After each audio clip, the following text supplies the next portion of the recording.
విద్యార్థుల్లో సాంకేతిక పరిజ్ఞానం పెంపొందించడమే లక్ష్యంగా చేపట్టిన కలాం స్ఫూర్తి యాత్ర రాజన్న సిరిసిల్ల జిల్లా వేములవాడ పట్టణానికి చేరుకుంది।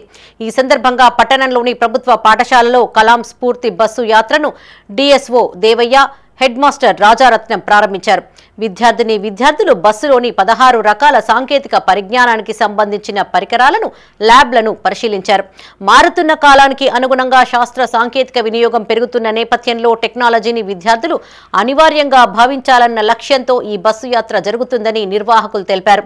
విద్యార్థుల్లో విజ్ఞాన శాస్త్రంపైన ఆసక్తిని పెంచడమే లక్ష్యంగా నిర్వహిస్తున్న ఈ యాత్రను విద్యార్థులందరూ సద్వినియోగం చేసుకోవాలన్నారు। ఈ కార్యక్రమంలో సిఇఓ మధులాష్ బాబు, ఉపాధ్యాయులు పిడి అమిత్ తదితరులు పాల్గొన్నారు। వేములవాడకు రావడం, దాంట్లో ప్రభుత్వ ఉన్నత పాఠశాల వేములవాడకు రావడం చాలా మేము యాజ్ ఏ టీచర్స్ గా మేము చాలా గర్వపడుతున్నాం। దీనికి గాను జిల్లా కలెక్టర్ గారికి, జిల్లా విద్యాధికారికి మరియు డిస్ట్రిక్ట్ సైన్స్ ఆఫీసర్ గారికి మరియు మొబైల్లో ఉన్నటువంటి ఎంప్లాయీస్ అందరికీ పాఠశాల పక్షాన కృతజ్ఞతలు తెలుపుతున్నాం।